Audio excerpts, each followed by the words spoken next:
Gracias, Claudia. Ciertamente es un gozo para mí el estudiar la palabra. Es mi pasión, gracias a Dios por su misericordia. Eso es lo que Él, en su gran amor, me dio y es mi gozo. Pero a veces duele el corazón al estudiar la palabra, mientras más comprendo del amor de Dios, de la entrega de su Hijo, de la entrega de Jesús. Más agradezco su amor y su bondad, pero más me duele el engaño en el que está la iglesia, en la limitación de entendimiento. Si vio el anuncio que se puso, la pregunta que se hacía es de que en esta parábola se enseña la condición actual de la iglesia. Y la pregunta era, ¿lo puede usted entender? No es de que requiera gran conocimiento teológico ni nada por el estilo. Solo es de que en realidad vaciamos nuestra mente de todas las tradiciones y cosas que hemos aceptado que no hemos corroborado con la Biblia. Yo no le estoy pidiendo que deje de creer lo que cree, que todo es mentira. No. En realidad recuérdese que es un poco de levadura, pero leuda toda la masa. Entonces el engaño es poco, pero ataca las cosas verdaderas. Y no importa, recuerdo que había un tratadito así que decía, no llegando al cielo por un metro. Y cómo así, por menos de un metro era la cosa. Y cómo así no llegaba al cielo por menos de un metro. Y el tratado explicaba que no llegaba la palabra del entendimiento al corazón, ¿verdad? Y entonces era donde por eso no se cambiaba la vida, no se nacía de nuevo, porque tener conocimiento intelectual no nos salva, no nos lleva a ninguna madurez, no cambia nuestro carácter, sino hasta que se hace una realidad en nuestro ser, en nuestro corazón. Y entonces caminamos con la disposición de obedecer toda la verdad.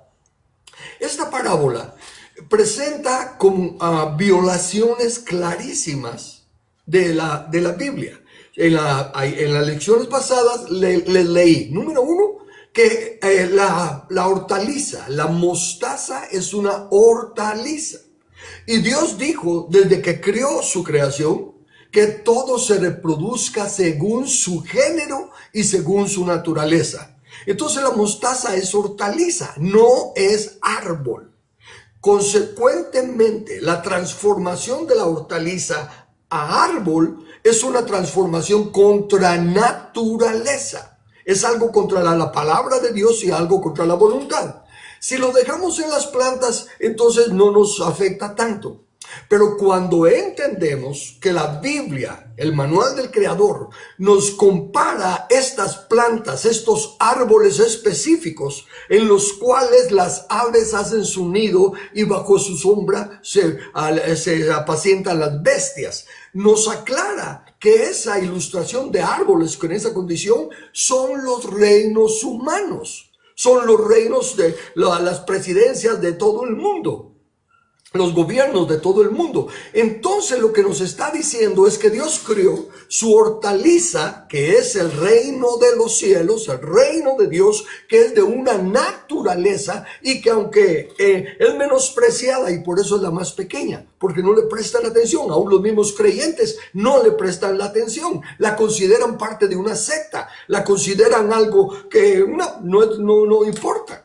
Pero en su clase, en su género de gobierno, es la más grande. Es el reino de Dios en la tierra. Como las escrituras dicen claramente que la tierra será llena del conocimiento de la gloria del Señor. Imagínense, toda la tierra será llena del conocimiento de la gloria del Señor. Es un gobierno. Entonces nos está hablando que los que amamos a Dios, que los que reconocemos su misericordia al perdonarnos, y queremos agradarlo, dice que le reconozcamos su reino, que es hortaliza, no es árbol. En otras palabras, el gobierno de Dios, fíjese, todos los gobiernos humanos se enseñorean. Enseñorearse es imponerse a la fuerza. Señorear es ser uno el Señor, ser el dueño absoluto, el control de todo, pero que se usa para el beneficio de los que están bajo nuestro gobierno. Es como una familia. El padre es la autoridad. Él ordena y los hijos tienen que obedecer y no preguntar por qué. Porque el padre ordena, punto. Pero si es el padre conforme al diseño de Dios, es un padre que está interesado en que sus hijos sean presentados delante de Dios con el mayor potencial de ellos desarrollado para regresar a su verdadero padre y servirle. Entonces el padre, conforme a los principios de Dios, es estricto, tiene disciplina, es justo, enseña justicia y juicio en su casa, tiene su casa en orden, pero no para que le hagan el favor de dejarlo descansar y que no hagan bulla ni nada por el estilo. No es para beneficio propio del padre. El gozo de los padres es ver que los hijos crezcan y nos superen, que lleguen a ser más de lo que nosotros hemos podido ser. El gozo de un líder es ver que sus siervos, sus discípulos, lleguen a ser tan grandes como él. Y Jesús lo pone todavía más lindo cuando dice, mayores cosas que las que yo he hecho, ustedes harán. Imagínense eso. ¿Dónde encontramos un gobierno? ¿Dónde encontramos un presidente, un congreso, una corte suprema de justicia? ¿Dónde encontramos a alguien que diga que ustedes sean más que nosotros? Y esa es la verdad. Nosotros, el pueblo, somos más que la presidencia, que el ejecutivo, que el legislativo, que el judicial, porque somos los soberanos que les delegamos autoridad. Ellos no nos delegan nada a nosotros, ellos dependen de nosotros. Pero esa ignorancia de no entender esta parábola, que el enemigo hizo tal truco, hizo tal hazaña de meternos la ideología de las diferentes doctrinas, como dice, vanas sutilezas, ¿verdad? Filosofías y vanas sutilezas conforme a las tradiciones de los hombres. Y entonces nos está mostrando la palabra de Dios. Escuchen los que se dicen ser cristianos. El reino de los cielos es una semilla de mostaza. En cuanto a importancia, es de las más pequeñas. Nadie le presta atención al reino de Dios, porque aún los cristianos no quieren la tierra. El mundo no es mi hogar, soy peregrino aquí en la mansión de luz y todo. Más allá del sol, yo tengo un hogar, o cuando allá se pase lista. Nada, hasta los mismos cristianos están desechando el reino. Es la más pequeña de las doctrinas, es la más pequeña de las enseñanzas. Pero cuando crece, y va a crecer, no es y si logra crecer, no, cuando crece, porque Dios dijo, mi consejo permanecerá y haré todo lo que quiero. ¿Y qué es lo que Él quiere? Que la tierra sea llena del conocimiento de la gloria del Señor, como las aguas cubren la mar. Y eso se va a dar. Pero mientras tanto, entiendan, por favor. Le voy a leer, dice la Biblia, usted sabe, en boca de 2 o 3 testigos conste toda verdad. Le voy a leer 2 versículos, 2 porciones de la Biblia, pero ahí se presentan los 3 testigos. Comienzo con el sueño de Nabucodonosor, que lo leí, pero quiero explicárselo, recordárselo, en el capítulo 4 de Daniel, donde el Nabucodonosor sueña, pero en una estatua inmensa compuesta de 4 partes, refiriéndose a los 4 reinos que desde Daniel, desde ese punto hasta la venida de Cristo, iban a haber, que son, ¿verdad?, Babilonia, a los medo-persas, los griegos y Roma. Y ese es el fin de los reinos del mundo, porque vino el Rey de Reyes, el Rey del cielo, el reino de Dios, y recuperó la autoridad perdida. Pero entonces le dice a Daniel, a Nabucodonosor, que el árbol, que no una estatua, estoy confundiendo las escrituras, que el árbol que él ha visto, un árbol que crece, se lo leo para que sea la Biblia la que hable y no yo, porque yo ya en mi emoción hasta estoy mezclando porciones de la Biblia. Bueno, dice así, Daniel 4, dice, el árbol que viste, que crecía y se hacía fuerte, y cuya copa, o sea, ¿verdad? Usted sabe la copa del árbol, la arbolida, llegaba hasta el cielo, y que se veía desde todos los confines de la tierra, cuyo follaje era hermoso y su fruto abundante, y en que había alimento para todos, debajo del cual moraban las bestias del campo, y en cuyas ramas anidaban las aves del cielo. Tú mismo eres, oh rey, que creciste y te hiciste fuerte, pues creció tu grandeza y ha llegado hasta el cielo y tu dominio hasta los confines de la tierra. ¿Se está dando cuenta? Aquí estamos hablando de un reino, el reino de Babilonia, ¿verdad? El que ha llegado al cielo le dice que su fama ha llegado hasta el cielo. Pero está hablando de un árbol que en sus ramas las aves hacen sus nidos y bajo su sombra están las bestias del campo. Aquí solo nos dice bestias del campo, pero va a haber más adelante que habla también de naciones. Ok, está comparando el árbol. Y Jesús nos dijo en la primera parábola que las aves representan el maligno, cuando las aves que hacen sus nidos en la rama. Entonces aquí es un ejemplo del reino humano, los reinos de los hombres, la política de los hombres. El otro texto, como hacer, como digo, en 2 o 3 testigos, en Ezequiel 31, los versículos 3 y 6, dice así: he aquí, era el asirio cedro en el Líbano, de hermosas ramas, de frondoso ramaje y de grande altura, y su copa estaba entre densas ramas. En sus ramas hacían nidos las aves del cielo, y debajo de su ramaje parían todas las bestias del campo, y a su sombra habitaban muchas naciones. Otra vez, está usando la analogía no de árboles meramente, sino que de árboles en cuyas ramas las aves hacen sus nidos y bajo su sombra están las bestias y las naciones. ¿Ok? ¿Y por qué dije que 3? Si solo estas 2 voy a leer. Porque esta de Ezequiel se le está hablando a Faraón. Y note cómo comienza aquí en el versículo 18, siempre de Ezequiel 31. Dice, ¿a quién te has comparado así en gloria y en grandeza entre los árboles del Edén? Esa es la pregunta a Faraón en el principio. Pero, y luego viene y le dice, he aquí, Asiria era esto. Le está mostrando que él se está comparando, que Faraón se está comparando a esos árboles frondosos en cuyas ramas anidan las aves y bajo su sombra las bestias. Sigo leyendo y dice, pues derribado serás con los árboles del Edén en lo profundo de la tierra, entre los incircuncisos yacirás con los muertos a espada. Este es Faraón y todo su pueblo, dice Jehová el Señor. 3 testigos que nos presenta el manual del Creador, que los gobiernos representados por árbol, en cuyas ramas las aves hacen su nido y bajo su sombra moran naciones y bestias, se refiere a gobiernos humanos, se refiere al gobierno de Guatemala, al presidente de Guatemala, la Corte Suprema, el Congreso y todo el gobierno. Es un árbol bajo el cual, en sus ramas anidan las aves. ¿Quiénes son las aves? Dijo Jesús, el maligno. El maligno. En todos los gobiernos del mundo, el gobierno es malo, aún en los que a Dios gracias están despertando para corregir lo malo que había.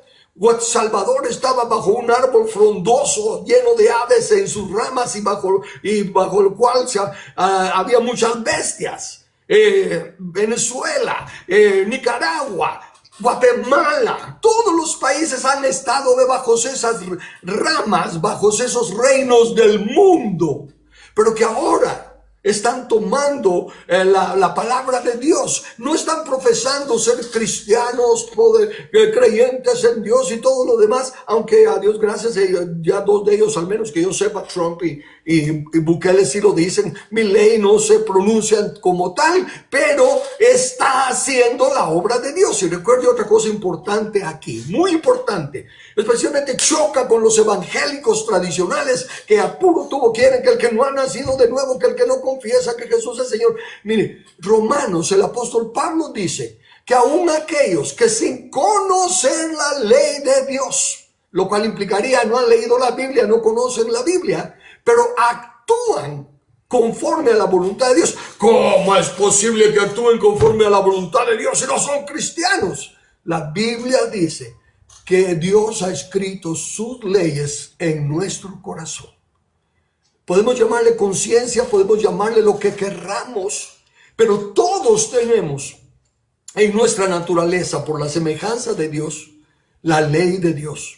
Y si le prestamos atención, si somos sensibles a la conciencia que le podemos llamar, actuamos conforme a la palabra de Dios. Bueno, me jacto, pero no con vanagloria, porque no es mía. Me jacto de mi padre, un huérfano que apenas cursó el primer año de primaria y que fue el padre de nosotros, y yo soy el 13º hijo de él, que apenas cursó el primer año de primaria. No leyó la Biblia, no conocía la Biblia.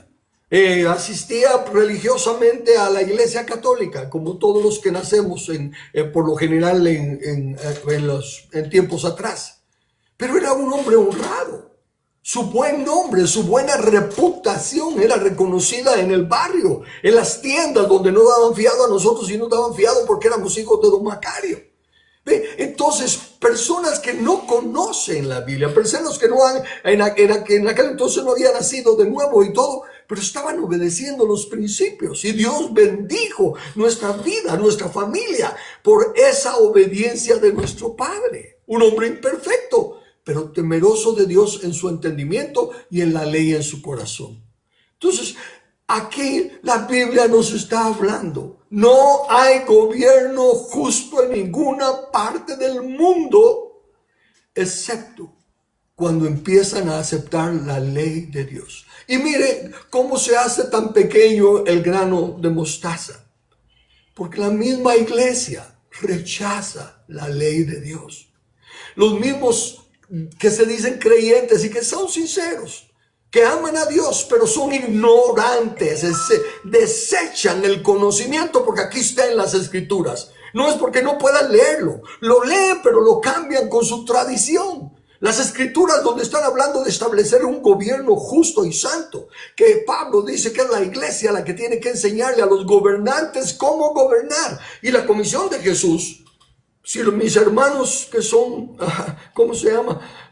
Doctores en teología, estudiosos de la palabra, si mis amados hermanos se pusieran a entender y a leer sin ideas preconcebidas, que Dios nos está llamando a sojuzgar la tierra y a señorear sobre la creación, que Dios está dejando instrucciones de cómo elegir a gobernantes que sean aprobados por Él, para que en su reino haya paz, justicia, gozo, seguridad.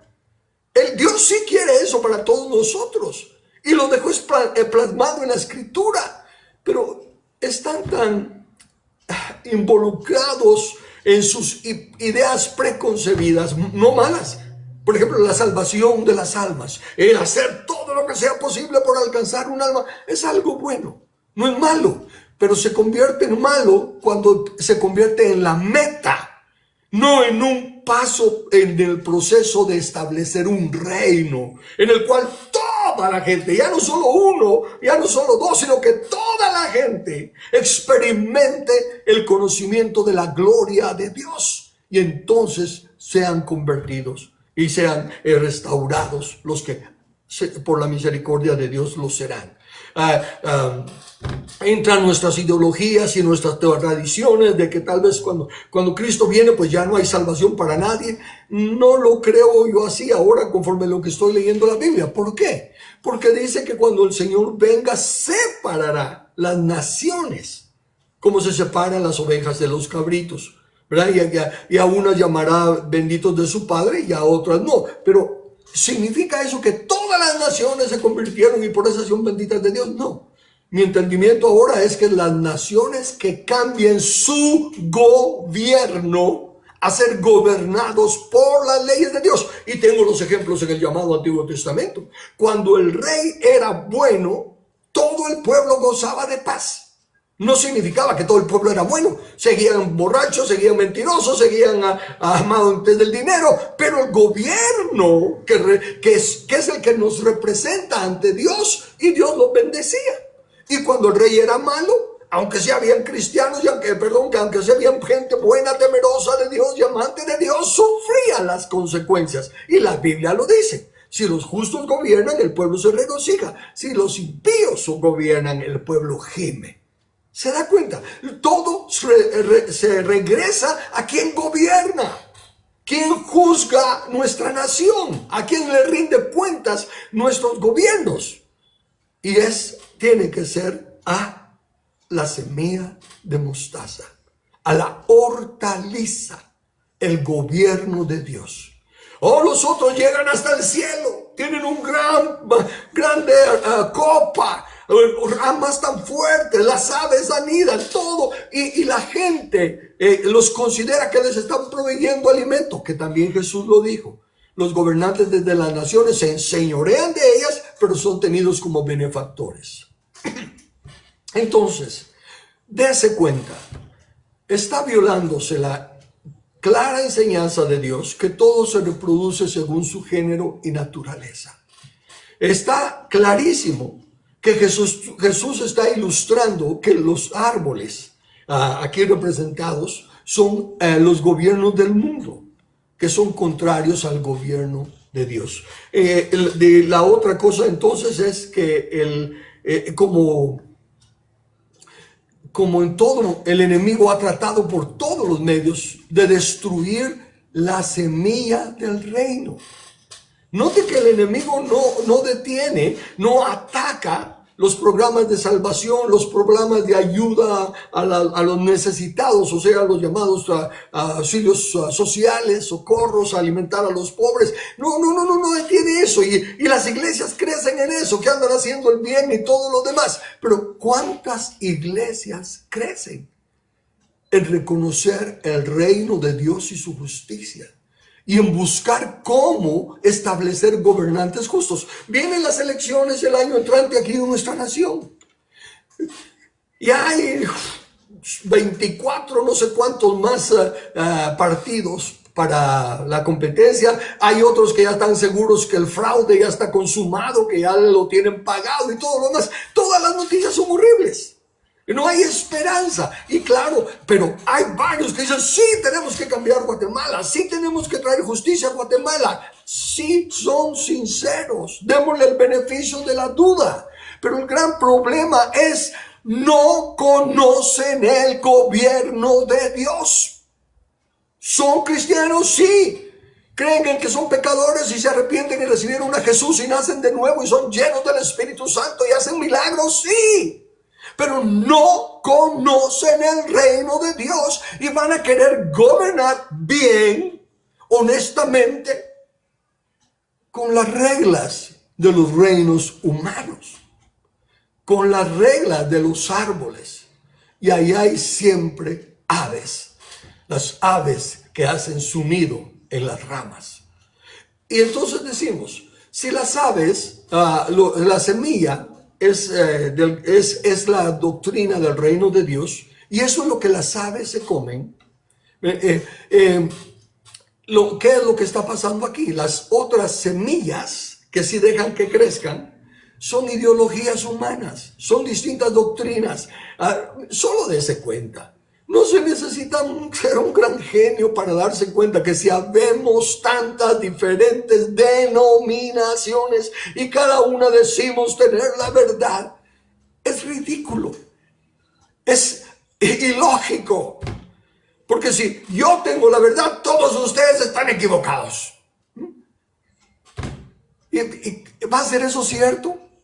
¿Será que Dios tiene un grupito nada más al que le revela? No, ciertamente, Dios tiene un pequeño remanente, pero remanente, algo que permanece. ¿Y por qué permanece? Porque son los pocos que obedecen las leyes de Dios. Los que sí acatan el escrito está. No son poquitos porque somos los más estudiosos y los más inteligentes. No. De eso no hay ningún. En eso todos somos iguales. Somos cero a la izquierda. Somos muertos en delitos y pecados, sin esperanza y sin Dios en el mundo.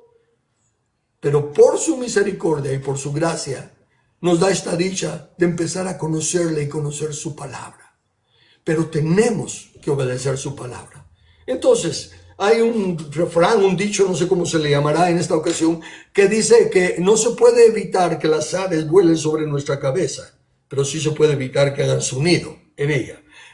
lo tomo para decir, no podemos evitar todas las filosofías humanistas, todas las huecas sutilezas según las tradiciones de los hombres, todas las cosas que se levantan contra el trono de Dios. No podemos evitarlo, pero sí podemos evitar que afecte nuestro entendimiento del reino.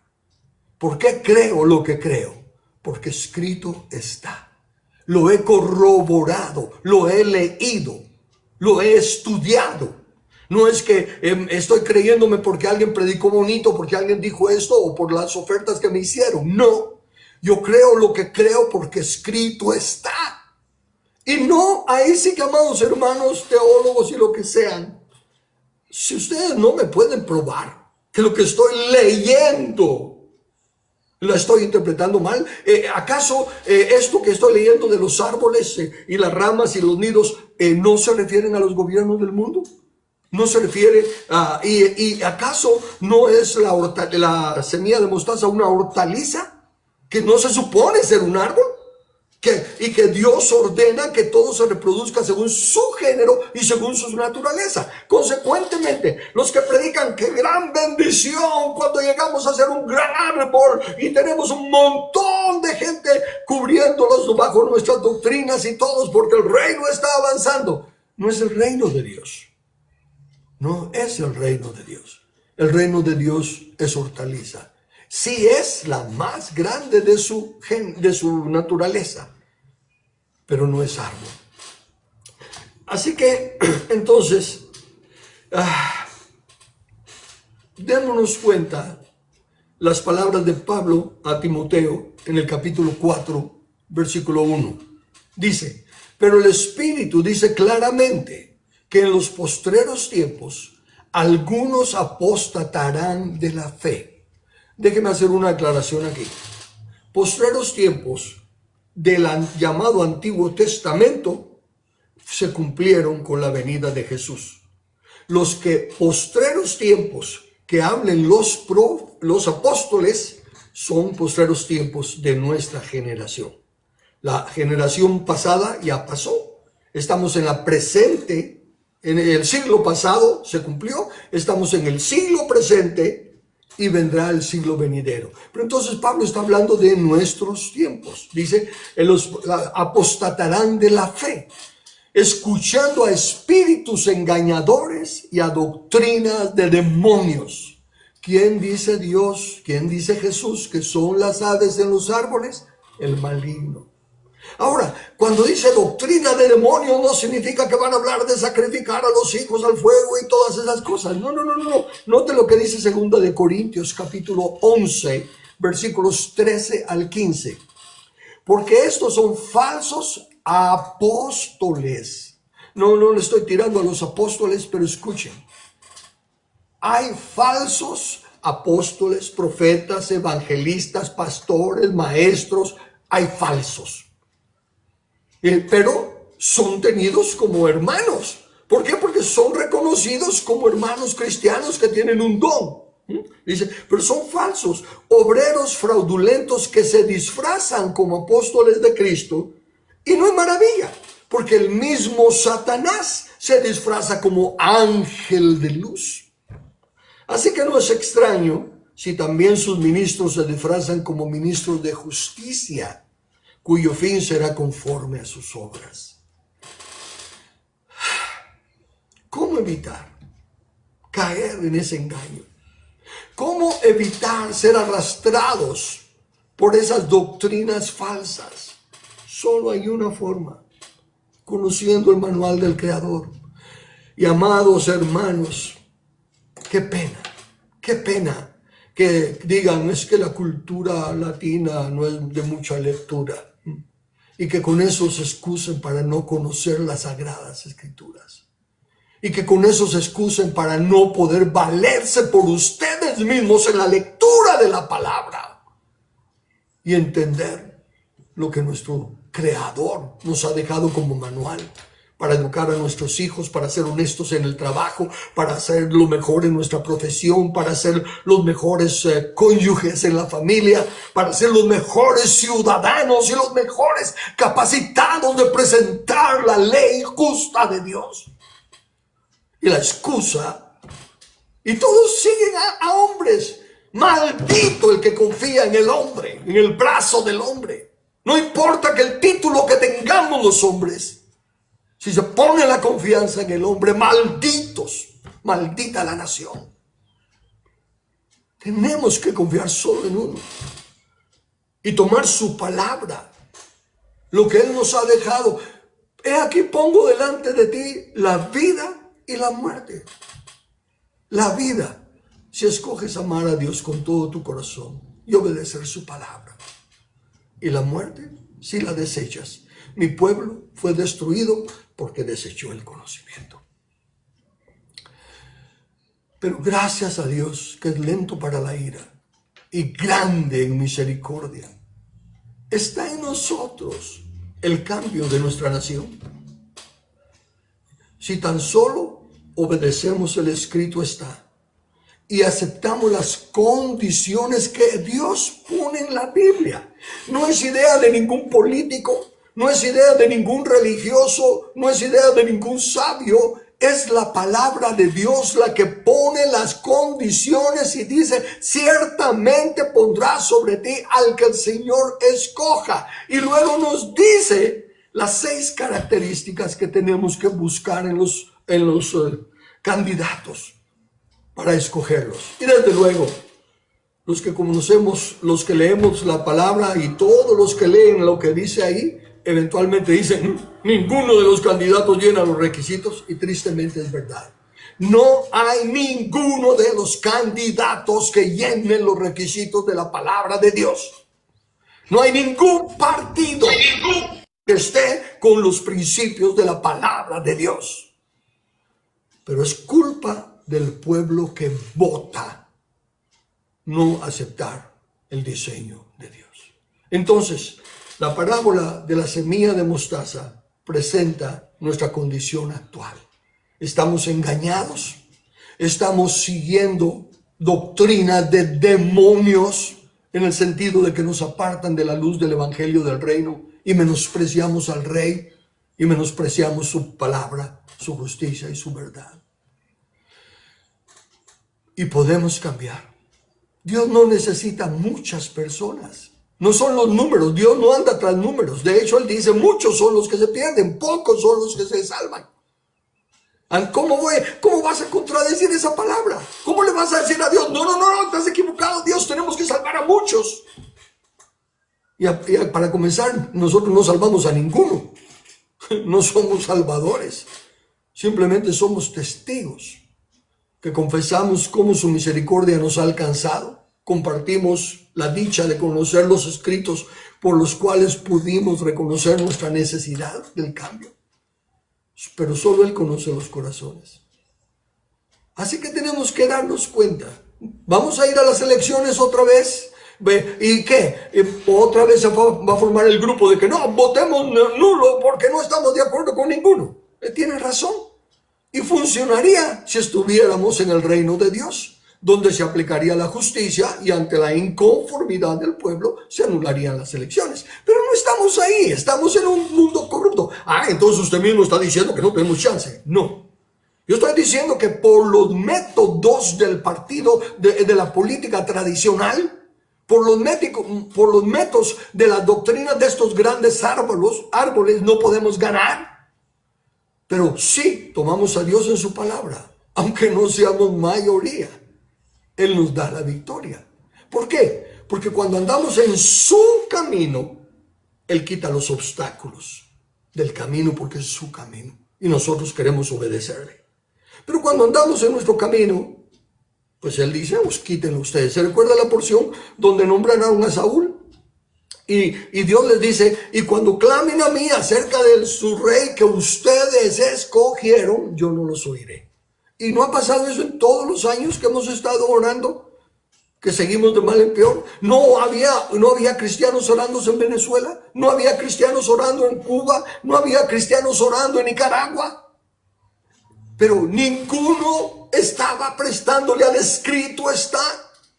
Ninguno estaba siguiendo las instrucciones claras, específicas, que Dios nos pone para que Él sea el que apruebe a los gobernantes. Sí los escogemos nosotros, pero bajo las condiciones que Él nos pone. Y entonces, bienaventurada la nación cuyo Dios es Jehová. Y Él promete que su reino es justicia, paz y gozo.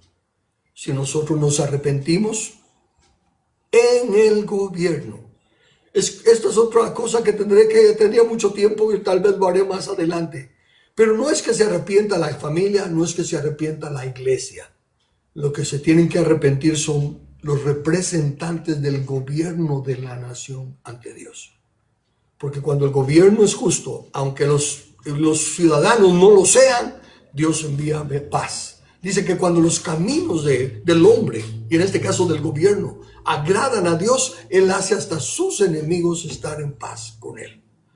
Volvamos a la senda antigua. Leamos la escritura en español y dejemos de ser tan duros de cerviz, duros de corazón, para no tomar a Dios en su palabra. Preguntas o comentarios.